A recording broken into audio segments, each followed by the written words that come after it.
नमस्कार मित्र, मी आपला निवेदक मित्र किरण खोत आणि आज माझ्यावर खूप मोठा बाका प्रसंग आलेला आहे. कारण मला एका मुलाखतकाराची मुलाखत घ्यायची आहे. त्यामुळे आज परीक्षा घेतली जाणार आहे माझी. पण मी सज्ज आहे परीक्षा देण्यासाठी आणि माझ्या समोर आहेत आपल्या सगळ्यांचे लाडके पत्रकार मित्र, उद्योजक मित्र आणि अनेक आमच्यासारख्या मराठी उद्योजकांचे गुरुस्थानी असणारे नितीन बोरसे सर. नितीन सर, मनपूर्वक स्वागत आजच्या या कार्यक्रमात आपलं.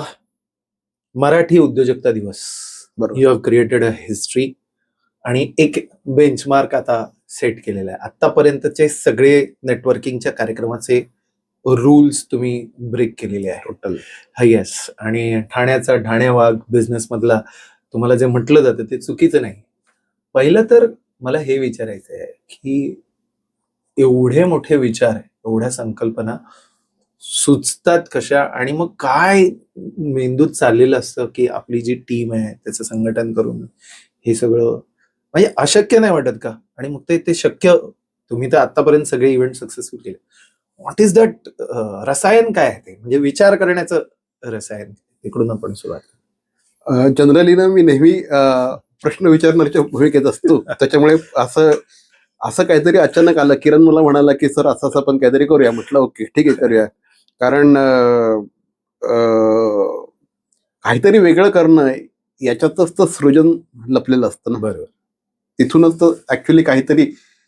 आता जशी तुला ही संकल्पना सुचली की मुलाखतकाराची मुलाखत घ्यायची, it's a different thing. Yes, कारण मी नेहमीच या साईडला आहे, प्रश्न विचारण्याच्या भूमिकेत असतो. उद्योजकता दिवसाबद्दल बोलशील तर कसं काय सुचलं, तर तू ज्यावेळेस स्टेजवर जातो तुझ्या अंगात संचारतं ना, तसं इव्हेंट आला की माझ्या अंगात संचारतं. म्हणजे अक्षरशः ते संचारतं. हे आपलं नसतं रे. हे जे असतं ना, हे सगळं आपलं नसतं. एक शक्ती असते. आपल्याला हे मान्य करायलाच पाहिजे की प्रभू देसाई सर आपले पितांबरीचे ते नेहमी सांगतात की जो एक आध्यात्मिक अधिष्ठान आहे ना, हे खूप महत्वाचं आहे या सगळ्यांमध्ये. कारण मी तर मलाच आज आश्चर्य वाटतंय की हे झालं एवढं मोठं आपल्या हातून कसं काय होऊन गेलं. अक्षरशः म्हणजे की आता मागे बोलून बघताना ना की खरंच असं वाटतं की हे आपल्या हातून कसं काय होऊन गेलं. पण एक ती शक्ती असते, ती शक्ती तुमच्याकडनं या गोष्टी घडवून घेत असते. त्यावेळेस ती शक्ती तुम्हाला अशा काही प्रेरणा देत असते, अशा काही ती तुमची प्रतिभा ही एवढी जागृत करते त्यावेळेस. आणि एक असतं की कुठलीही गोष्ट तुम्ही अगदी मनापासून केली ना तर ती भारीच होते. एक्झॅक्टली. त्यात तुम्ही तुमचा जीव ज्यावेळेस कुठल्याही गोष्टीमध्ये ओतता ना, त्यावेळेस तुम्हाला ते 100% तुम्हाला ते यश मिळतच.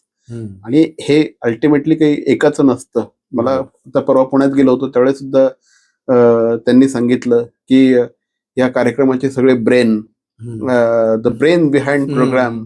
पण ना फक्त ब्रेननी होत नाही, team work. Yes yes, it's a team work. त्याच्यामध्ये सगळेच असतात. त्यामध्ये अगदी रजिस्ट्रेशन काउंटरला बसलेला आमचा पंकज असो किंवा मग तिथे स्टेजवर अँकरिंग करून एका वेगळ्या उंचीवर प्रोग्राम घेऊन जाणारा किरण खोत असो, हे सगळे त्याच्यामध्ये इम्पॉर्टंट असतात. त्या सगळ्यांची जी तन मन धन देण्याची जी वृत्ती असते ना, त्याच्यामुळे अशा प्रकारचे प्रोग्राम सक्सेसफुल होतात. अशा प्रकारचे प्रोग्राम हे मला खात्री आहे की ठाण्यातला जो उद्योजकता दिवस आहे ना, हा पुढचे अनेक वर्ष लोक लक्षात ठेवतील. प्रचंड ब्लेसिंग्स तुम्हाला मिळालेले. अनेक म्हणजे चॅप्टर्स भरभरून वाहत आहेत. काही चॅप्टर्स गोल्डन झालेत त्यानंतर. आणि त्याही पेक्षा संस्थेचा बेनिफिट तर झालेलेच आहे. बट संस्था again it is not for the benefit of संस्था बट बेनिफिट ऑफ मराठी माणूस. तर हे सगळे आशीर्वाद तुम्हाला मिळालेले आहेत. पण डिफिकल्ट असतं, मी असं म्हणतो की मॅन्युफॅक्चरर्स ना मशीन्स बरोबर डील करायचं.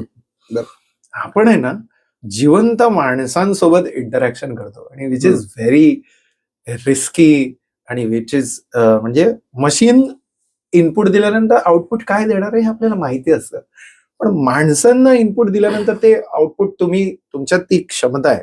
पहिलं तर तुम्ही माणसं निवडता कशी आणि कशा पद्धतीनं तुम्ही ती मोर्चे बांधणी करता. सी ना, तू जे म्हणाला ना की मला तर मशीन बरोबर काम करणं अवघड वाटतं, माणसांबरोबर काम करणं एकदम इझी वाटतं. बर. कारण माणसांचं काय असतं ना रे, की 2-3 गोष्टी असतात. मी 2-3च गोष्टींवर काम करतो. पहिली गोष्ट असते रिस्पेक्ट, दुसरी गोष्ट असते प्रेम. या 2 गोष्टींवर तुम्ही जग जिंकू शकता. वा. फक्त रिस्पेक्ट आणि प्रेम. बर. ऍप्रिसिएशन. लोकांना काय लागतं? लोकांना त्यांनी केलेल्या कामाचं ऍप्रिसिएशन लागतं. आपण प्रत्येक वेळेस पुढे का असावं? काही गरज नाहीये. बरोबर. जे ते काम करतायत ना, त्यांना जर का तुम्ही पुढे केलं ना आणि तुम्ही पाठीमागे राहिलात ना, तर बरोबर सगळ्या गोष्टी होत जातात. कारण ही सगळी मंडळी जी असतात ना, आपले जे कार्यकर्ते असतात किंवा आपल्याबरोबर काम करणारी जी मंडळी असतात, तुम्ही त्यांना रिस्पेक्ट द्या. मी जर का तुझ्याशी आज काहीतरी चुकीचं बोललो, मी तुला अरे तुरे करतोय, पण मी प्रेमाने करतोय. बरोबर. हक्क आहे. मी तुझ्याशी जर चुकीचं बोललो, तू केलेल्या कामाचं ऍप्रिसिएशन नाही केलं, सगळीकडे मी मी मी करायला लागलो, ही जी मिमिक्री आहे ना, ही मिमिक्री जर काढून टाकली ना, तर मग सगळे तुम्ही प्रेमाने जिंकता येत नाही ना, असा जगात एकही माणूस नाही. क्या बात आहे, काय लाईन आहे. ऍप्रिसिएशन करून कुठल्या माणसाला तारीफ आवडत नाही रे, मला सांग खरं. मी आता तुला म्हटलं, किरण यार तुझा सूट खूपच छान आहे, किरण तू खूप भारी बोलतोस, याचा अर्थ लांगुल चालन नाही. पण जे त्यांच्यात बेस्ट आहे, बरोबर, त्यांची जी क्षमता आहे, ही जर का तुम्ही व्यवस्थित योग्यला जर का चॅनलाइज केलं, ही सगळी मंडळी जीव ओवाळून टाकतात. गेली एवढी वर्ष मी ठाण्यात काम करतो आहे, माझी स्वतःची टीम आहे, आणि हे ओनली बिकॉज ऑफ रिस्पेक्ट. ज्याचा त्याचा आदर त्याला द्यावा. ऍप्रिसिएशन, त्यांनी केलेल्या कामाचं ऍप्रिसिएशन ऑन द टाइम द्यावं. सचिन पिळगावकरांचं एक खूप चांगलं वाक्य आहे, घाम सुकायच्या आधी दाम दिला पाहिजे. क्या बात आहे. म्हणजे जे तुमचे वेंडर्स असतात ना, हे सुद्धा तुमच्यासारखे साठी तयार होऊन जातात. बरोबर. आणि ऍप्रिसिएशन, 4 सूत्री आहे, त्याच्या पलीकडे काहीच नाही. हे सगळं बिझनेसमध्ये पण अप्लाय होतं. हे सगळं बिझनेसमध्ये अप्लाय होतं. माझाच तो पुढचा प्रश्न आहे की मराठी समाज आता बऱ्यापैकी मुवमेंट करतोय, पण तुम्ही आता सॅटर्डे क्लब आणि इतर तत्सम ऑर्गनायझेशनशी जुळलेले आहे. नेटवर्किंगचं नक्की काय ताकद आहे आणि काय महत्व आहे? तुम्हाला काय वाटतं, जे आपले मराठी तरुण नोकरी अजून फसलेले आहेत त्यांनी उद्योजकतेत यावं, नेटवर्किंग करावं? तुमचा प्रचंड अनुभव जो आहे त्यातून काय तुम्ही सांगाल की what is the strength of networking? एक ना रामदास फुटाळेंची कविता आहे, बरं, त्याच्यातल्या 2-3 ओळी फक्त सांगतो. की मराठी माणसाबद्दल त्यांनी जे लिहिलं होतं की मराठी नोकऱ्या शोधण्यातच थकले मराठी तरुणांचे पाय. बाप जन्म त्यांना कधी व्यापार नीट जमला नाही, आणि व्यापाराचे जोडे पुसण्यात मराठा कधी जमला नाही. तर हे जे आहे ना, बाप जन्म त्यांना कधी व्यापार नीट जमला नाही, व्यापाराचे जोडे पुसण्यात मराठा कधी जमला नाही, हे चुकीचं आहे. आता ना कदाचित आपले व्यवसाय वेगळे असू शकतील. सर्व्हिस इंडस्ट्रीमध्ये मोठ्या प्रमाणामध्ये तुम्हाला आता मराठी माणसं दिसत आहेत. ते आता वेंडर या पोझिशनला दिसत आहेत. म्हणजे एखादा मोठा उद्योग असेल, त्या उद्योगातला वेंडर मराठी माणूस आहे. बरोबर बरोबर. तो उद्योगपती झालेला नाही अजून. म्हणजे एखादी मोठी फॅक्टरी जर झाली, तर त्या फॅक्टरी मधून निघणाऱ्या उत्पादनांच्या जाहिरात करणारा माझ्यासारखा माणूस असू शकेल. तिथे पेस्ट कंट्रोल करणारा एखादा आपला माणूस असू शकेल. तिथे आणखी कुठला तरी सर्व्हिसेस प्रोव्हाइड करणारा मराठी माणूस असू शकेल. पण ऍज अ उद्योग म्हणून तुम्हाला अजूनही तो जो एक मराठी माणूस आहे ना, तो तुम्हाला फार कमी प्रमाणात दिसतोय. पण ही सुरुवात आहे. म्हणजे आज अनेक मराठी उद्योजकांच्या, व्यावसायिकांच्या नेटवर्किंग ऑर्गनायझेशन आता तयार होत आहेत. बरोबर. आणि तिथूनच मग मोठ्या उद्योगांची जी मुहूर्तमेढ आहे ना, ही इथून रोवली जाणार आहे. मग इथूनच एखादा हनुमंतराव गायकवाडांसारख्या माणसाला बघून एखादा इन्स्पायर होणार आहे. प्रभुदेसाई सरांना बघून एखादा माणूस इन्स्पायर होणार आहे. सुरेश हावरेंना बघून एखादा माणूस इन्स्पायर होणार आहे. आणि ना, नेटवर्किंगचं महत्व हे आहे की नेटवर्किंगच्या प्लॅटफॉर्मवर सगळे एका लेवलला असतात. अग्रीड. प्रभुदेसाई सर पण तिथे असतात, हावरे सर पण तिथे असतात, तिथे हनुमंतराव गायकवाड सुद्धा असतात. आणि हा मराठी माणूस ना आता इन्स्पायर व्हायला लागलेला आहे. भिडे सर म्हणतात ना की fire in the belly and passion in the heart. हे ना, हार्ट मध्ये पॅशन निर्माण झालेलं आहे आणि बेलीमध्ये फायर निर्माण झालेला आहे. क्या बात. 100% down the line 25 years you will see many Marathi. आज जे एंटरप्रेन्योर्स आहेत ना, आज ह्यांचे या एंटरप्रेन्योर्सचा तुम्हाला उद्योगपती झालेले बघायला मिळते. क्या बात आहे. आणि ह्या सगळ्यामध्ये ना, सॅटर्डे क्लब किंवा इतर जे काही नेटवर्किंग फोरम्स आहेत, ह्या सगळ्यांचं योगदान हे खूप महत्वाचं असणार आहे. त्याच्यामुळे आज जे नेटवर्किंग मध्ये नाही आहेत त्यांनी 100% यायला पाहिजे. बरोबर. कारण तुम्ही जर का, जसं मगाशी तू म्हणालास की एका निवेदकाने ऑब्झर्वर असणं गरजेचं आहे. तुम्ही इथे फक्त काहीतरी घ्यायला येऊ नका. म्हणजे 100 रुपये आले आणि 100 रुपये गेले म्हणजे बिझनेस नसतो. बरोबर. एखादी जबरदस्त कल्पना तुम्हाला जर सुचली, अजित मराठेंच्या एखाद्या भाषणामधनं तुम्हाला जर का काहीतरी जबरदस्त आग कुठेतरी लागली, सुरेश हावरेंचं जर का तुम्ही उद्योग तुमचा दुसरा पैसा दुसऱ्याचा, ज्याच्याने तुझ्यामध्ये आग लागली, अशी जर का आग लावून घ्यायची असेल ना, बरोबर, तर तुम्हाला नेटवर्किंग मध्ये येणं गरजेचं आहे. Very important. येस. कारण तुम्ही एका छोट्याशा सर्कलमध्ये राहून तेच विचार तुमचे राहणार आहेत. पण ज्यावेळेस तुम्ही एका वेळेस 10 लोकांशी बोलतात, त्यांच्या गोष्टी ऐकता, त्यांच्या सक्सेस स्टोरीज ऐकतात, त्यांच्या ते कशामुळे सक्सेसफुल झाले नाही हे देखील ऐकतात. माझ्या मते तर सक्सेस स्टोरीज पेक्षा ना अपयशाच्या गोष्टींवर जास्त भर दिला पाहिजे. त्याच्यातनं कळतं काय करायला नको. करेक्ट. सो एखादा असं काहीतरी तू डेफिनेटली चालू कर, अपयशाच्या कथा असं काहीतरी चालू कर. डेफिनेटली खूप चांगला फायदा होऊ शकेल. येस. नितीन बोरसेंचं नेतृत्व केल्यानंतर मला एक वाटतं की आपण मराठी आणि उद्योजक असल्याचा माग असला पाहिजे. आणि ते वाक्य आहे मी जे कितीतरी वर्ष ऐकतोय की मोडेन पण वाकणार नाही. तर that question again to you in terms of business, जेव्हा तुम्ही उद्योजकतेत येता, मोडेन पण वाकणार नाही की वाकेन पण मोडणार नाही? वाकेन पण मोडणार नाही. योग्य ठिकाणी योग्य गोष्टी करायला पाहिजे. म्हणजे जर का अगदीच कणा नसेल ना, तर मग सगळेच तुम्हाला गृहीत धरायला लागतात. बरोबर. काय पण नुसतंच ताटकणा ठेवून पण उपयोगाचं नाही ना. सो वाकेन पण मोडणार नाही ह्या सूत्राला धरून एका अशा लेवलला या की त्याच्यानंतर मग मोडेन पण वाकणार नाही. क्या बात आहे. दोघांचं तुम्ही हे करायला पाहिजे. कारण म्हणजे नुसतंच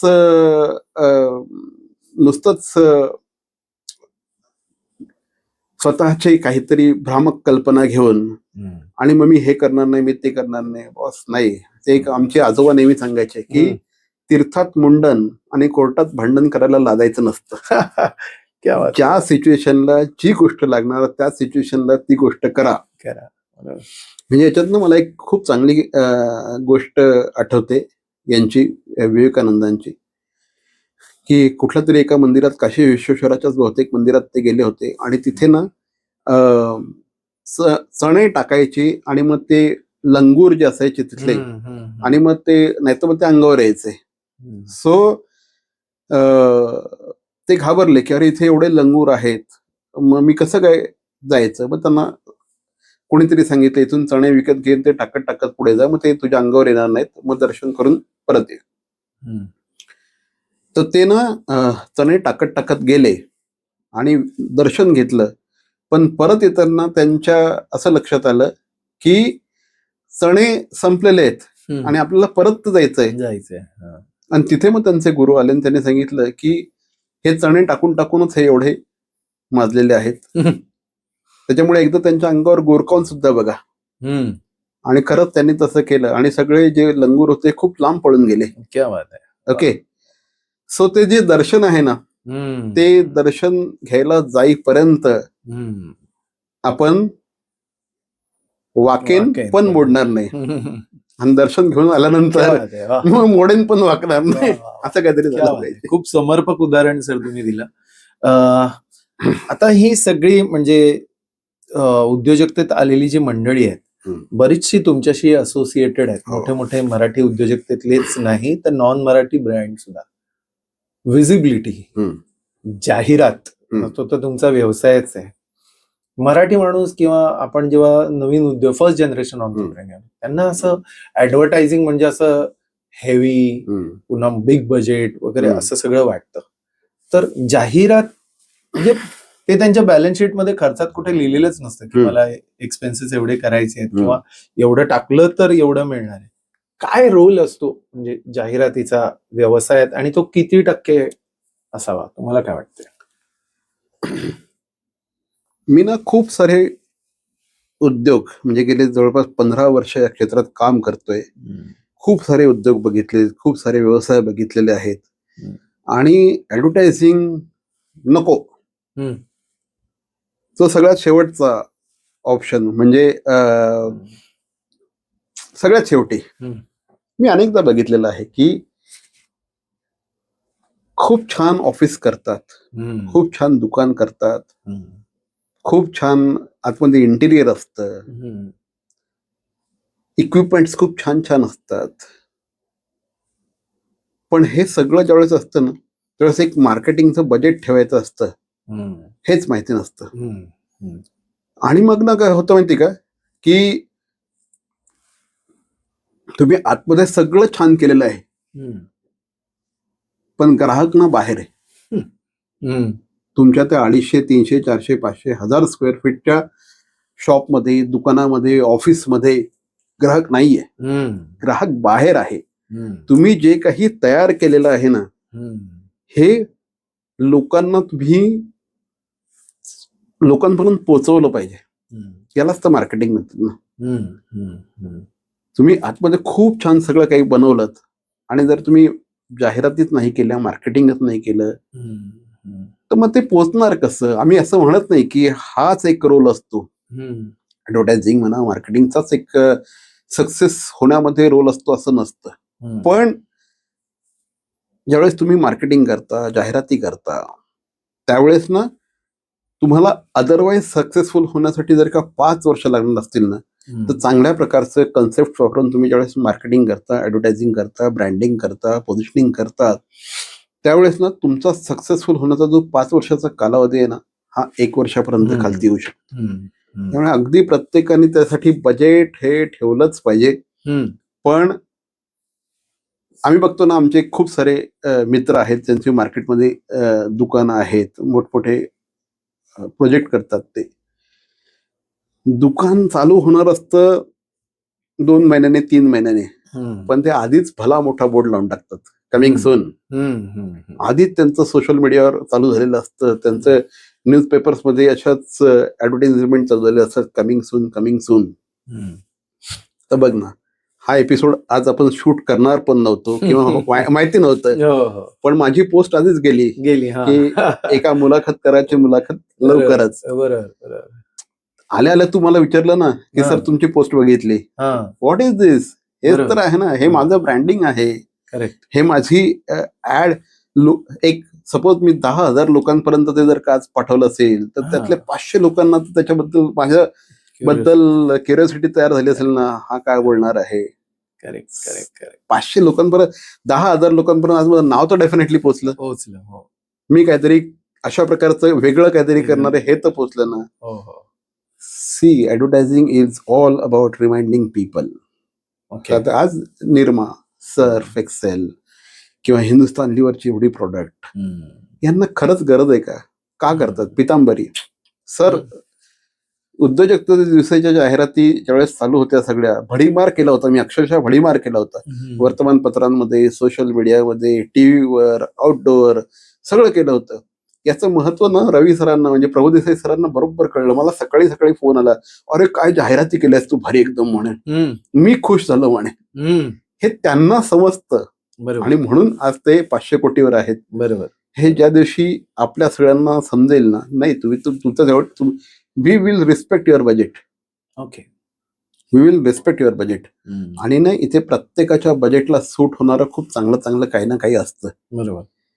पण जसं तू म्हणालास की तो सगळ्यात शेवटचा ऑप्शन असतो. ठीक आहे, हरकत नाही, मानसिकता बदलते आहे. बरोबर बरोबर. सो जाता जाता फक्त एक महत्वाचा प्रश्न जाहिरातीशीच रिलेटेड, की आता there are so many types of advertisement. म्हणजे सोशल मीडियावर तरी आता paid advertisement, organic advertisement, influencer marketing असा सगळा धुमाकूळ चाललाय. आपण कसं ओळखायचं की ह्याच्यातलं नेमकं मी टीव्हीवर जाऊ की बॅनर टाकू की पेपरमध्ये ऍड देऊ?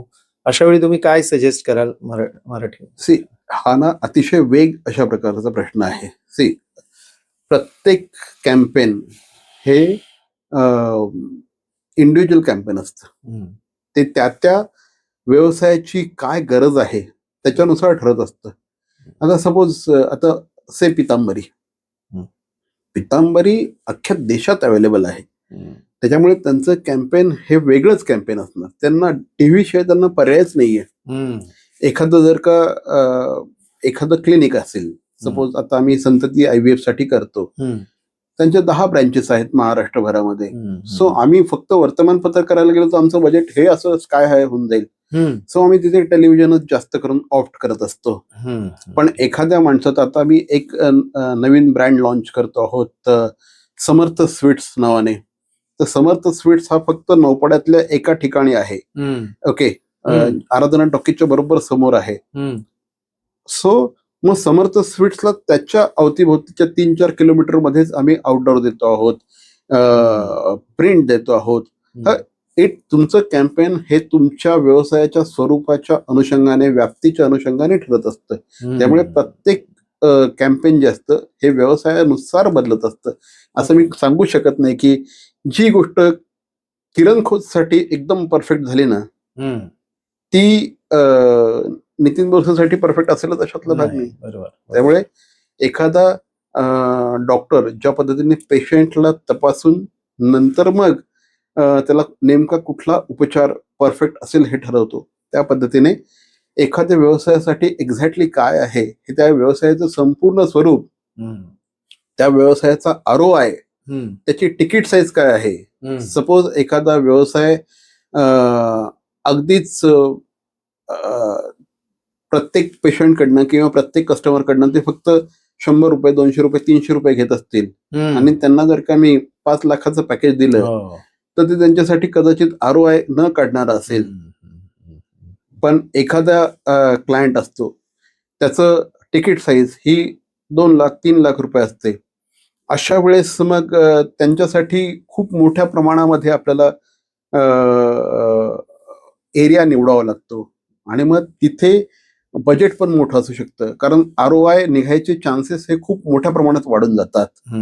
या सगळ्या गोष्टी त्याच्यामध्ये डिपेंडंट असतात. म्हणजे खूप जास्त कस्टमरचा अभ्यास करावा लागतो. आम्ही तर ॲज अन ॲड एजन्सी आमचा पहिला प्रयत्न हा ROIच असतो, रिटर्न ऑन इन्व्हेस्टमेंट. कारण तू एखाद्या क्लायंटने आमच्याकडे 5 लाख रुपये दिले आणि त्याला जर का ते 5 लाख रुपयाचं ब्रँडिंग तर होऊ शकतं, पण ब्रँडिंग आपल्याकडे बदलतं लोकांना समजतच नाही. लोकांना तेच असतं की मी एवढे टाकले माझ्याकडे आले पाहिजे, आणि ती त्याची गरज असते. त्याचा रिस्पेक्ट करायलाच पाहिजे. सो आम्ही आमच्याकडे येताना एक ROIचा विचार करतो आणि क्लायंटच्या बजेटचा विचार. क्लायंटच्या बजेटला सर्वाधिक रिस्पेक्ट हे आमचं सूत्र आहे. म्हणजे छोट्या उद्योजकांपासून मोठ्या अगदी अगदी अगदी अगदी. आणि म्हणजे अशी अनेक असंख्य उदाहरणं आम्ही तुम्हाला देऊ शकतो की जे आमच्याकडे ज्यावेळेस आले त्यावेळेस त्यांचं बजेट हार्डली 10,000 रुपये 15,000 रुपये होतं हम्म, महिन्याचं बजेट. हम्म. आज त्याच क्लायंटचे आम्ही महिन्याला 5-5, 10-10 लाख रुपये खर्च करतोय. वा. कारण माझा क्लायंट श्रीमंत झाला तर मी श्रीमंत होणार आहे. बरोबर आहे. आणि जसं तुम्ही म्हणता ना की ते अँकर फॅक्टरी आहे, तशी आमची श्रीमंत बनवण्याची फॅक्टरी. फॅक्टरी आहे. क्या बात. सो अनेक मराठी उद्योजकांना श्रीमंत बनवण्यासाठी नितीन बोरसे सर आदित्य ऍडव्हर्टायझिंगला इथे घेऊन बसलेत. कन्क्लूड करताना एकच प्रश्न, I have seen you as leader.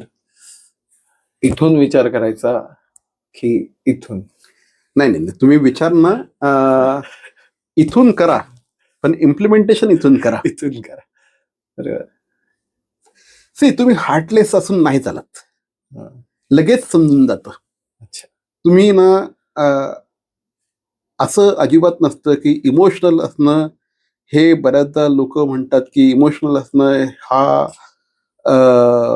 अवगुण आहे, पण माझ्या मते ना तो सगळ्यात मोठा गुण आहे. कारण जोपर्यंत मी किरणचे इमोशन समजून घेत नाही तोपर्यंत किरणला मी माझ्याबरोबर जोडू शकणार नाही. बरोबर बरोबर. किरणचा विचार आहे कर्जतला जाण्याचा, आणि मी त्याला सांगितलं तू माझ्याबरोबर सीएसटीला चल, तर तसं नाही चालणार. किरण कर्जत आणि माझं सीएसटी या दोघांची सांगड घालून ठाण्यामध्ये काहीतरी करणं म्हणजे लिडरशिप. क्या बात आहे. आणि तुम्हाला ते असलंच पाहिजे. म्हणजे लिडरशिप हे काय असं काही फार वेगळं नसतं, फक्त तुम्ही एम्पथी तुमच्याकडे असली पाहिजे. बरोबर. समोरच्या माणसाला समजून घेण्याची. मग अशी मी सांगितलं तेच सूत्र. सगळ्यात पहिले म्हणजे respect. Give respect, take respect, appreciation. ह्या 2 गोष्टींवरच लिडरशिप उभी राहू शकते. क्या बात आहे. राईट. ग्रेट.